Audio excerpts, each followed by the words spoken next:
¿Qué tal amigos del canal? Bienvenidos a este segundo video. En él vamos a hablar acerca de las declaraciones del Pirata Morgan. Si vienes del primer video, bienvenido. Y si no lo has visto, te invito a que lo veas siguiendo esta sugerencia o bien buscando el enlace en la descripción de este video.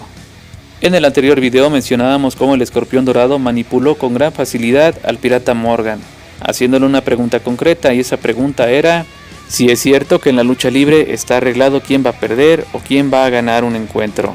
Tú que eres valiente, ¿nos puedes decir si es cierto? Y Pirata Morgan, con hambre voraz de protagonismo, respondió que él casi todas sus luchas de apuesta las ha perdido y en todas ha vendido su derrota. Ahora resulta que el Pirata Morgan es un perdedor por conveniencia. ¿No será que es un luchador del montón? Y que no ha destacado a pesar de llevar más de 40 décadas en este deporte, y que lo único que lo mantiene vigente y que lo ha distinguido de los demás luchadores es haber pertenecido a una agrupación, la del Satánico, y también el haber perdido un ojo. Ahora resulta que las máscaras más grandes de la historia de este deporte han caído después de años de incógnita al ponerles un precio. Y si fuera así, ¿por qué grandes leyendas han terminado arruinadas pero conservando su máscara, su identidad y su dignidad?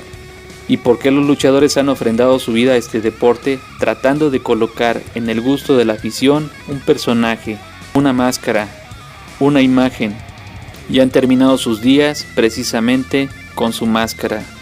Después de varias estupideces que menciona Pirata Morgan, se enreda con cifras incoherentes tratando de hablar de las cantidades que en su vida ha logrado recibir por una de sus presentaciones. Pues según Pirata Morgan, su cabellera fue cotizada de la siguiente manera. Pirata Morgan menciona que en Puebla, en una lucha de cabellera contra cabellera frente a Héctor Garza, que por cierto es uno de los mejores luchadores perteneciente a una de las mejores agrupaciones y también a una de las mejores familias, y que desafortunadamente ya no está con nosotros. Pero bueno, en aquel encuentro supuestamente Pirata Morgan recibió el ofrecimiento por parte del promotor de la siguiente manera. Si Héctor Garza perdía la cabellera, podría ganar 150,000 pesos. Pero, curiosamente, si perdía Pirata Morgan la cabellera, podría ganar 150,000 más 50,000 pesos más. O sea, un total de 200,000 pesos. Chéquense bien ese dato, porque según en el mundo de fantasía de Pirata Morgan, en algún momento ese promotor ficticio consideró que la cabellera de Pirata Morgan podría valer más que la cabellera de Héctor Garza. Ojo, algo ilógico si tomamos en cuenta que Héctor Garza siempre fue un luchador estelarista y un luchador de un nivel impresionante, con atributos físicos, aéreos, gran técnica, gran taquilla y perteneciente a un legado importante. Además, en ese momento estaba en el gusto del público, pues la lucha a la que se refiere Pirata Morgan se llevó a cabo en el año de 1996, un 29 de julio, y Héctor Garza estaba invicto, después de haber dejado sin cabellera nada más ni nada menos que a Satánico en 2 ocasiones, Bestia Salvaje, MS1, El Brazo y El Sanguinario, y Pirata Morgan había perdido en ese momento la cabellera frente al Vampiro Canadiense en 2 ocasiones, Satánico 3 veces, el Faraón, Aníbal, el Dandy, Halcón Ortiz, el Jalisco, César Curiel y Máscara año 2000. ¿Cómo es posible que la cabellera del Pirata Morgan valiera más para ese promotor si el Pirata Morgan había perdido 12 luchas de apuestas en las cuales había sido rapado, a diferencia de Héctor Garza, que estaba en su mejor momento y no había perdido jamás su cabellera? Ya había ganado luchas de apuestas en contra, por ejemplo, del Satánico en 2 ocasiones, y Pirata Morgan había perdido 3 veces en contra del mismo Satánico. Es una lástima que Pirata Morgan invente historias para ocultar su mediocre carrera dentro de este deporte.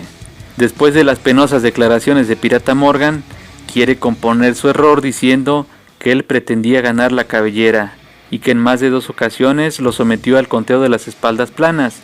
Ahora resulta que ya no le interesaban esos 200,000 pesos, o más bien esos 200,000 pancholares que en su mundo de ilusión seguramente iban a pagar su escasa cabellera. Después, ya casi para terminar la entrevista con el Escorpión Dorado al volante, recuerda sus glorias de antaño, al lado de los infernales bajo la dirección del satánico. Pero durante la media hora de la emisión del Escorpión Dorado, es incapaz de mencionar alguna lucha importante en su carrera. Tal vez ese sea el motivo de su frustración. Pirata Morgan siempre se ha burlado de los luchadores que están comenzando en este deporte, de los que no saben aún cobrar, de los que prefieren no cobrar pero subir por el gusto de brindarse a su afición y demostrar lo que han aprendido, de los luchadores de provincia. Él les ha puesto el título de luchadores moleros. Ha dicho que son como cucarachas que salen cuando se remueven las piedras. ¿Cómo podríamos llamarle a Pirata Morgan? Yo creo que el Pirata Morgan sería la muñeca fea de la lucha libre. ¿Por qué? Porque después de las declaraciones que hizo, ni sus propios compañeros lo aceptan. Y bien amigos, gracias por llegar al final de este video. Esto fue la crítica respecto a las declaraciones penosas de la muñeca fea de la lucha libre, el Pirata Morgan. Hay otros luchadores que también han dejado su opinión. Si quieres que hablemos de esto en un siguiente video, no olvides dejarlo aquí en los comentarios. Recuerda que tu opinión es la más importante. Suscríbete, comenta, comparte, activa la campana de las notificaciones. Esto es Ciberméxico Lucha Libre. Yo soy Juan Carlos, nos vemos en el próximo video. Es que el Pirata Morgan ha aprovechado para mostrar el único atractivo que podría llamar la atención al público, su parche en el ojo. Él se autonombra el mejor luchador del mundo. Ahora el Escorpión Dorado también comienza a llamarlo leyenda. No es de sorprenderse, porque ahora está de moda etiquetar con el título de leyenda a cualquier luchador. Pirata Morgan en esta entrevista con el Escorpión Dorado no perdió la oportunidad para ofender a la lucha libre y a los jóvenes estelaristas que ofrecen su mejor trabajo, ejecutando lances mortales, vuelos impresionantes y presentándose a lo largo de la República Mexicana y el extranjero. Luchadores que difícilmente vamos a ver enfrentar a Pirata Morgan, pues a nadie le interesa ver el estilo de lucha de Pirata Morgan. Durante la entrevista, Pirata Morgan mencionó una vez más la trillada historia del día en que el licenciado Antonio Peña le pidió que modificara el parche en el ojo, una repetitiva historia que todos ya hemos escuchado. También mencionó que pretendía ser el rudo más tatuado, sumando una frustración más a su lista, pues no lo logró y según él, el cibernético siempre copió su estilo.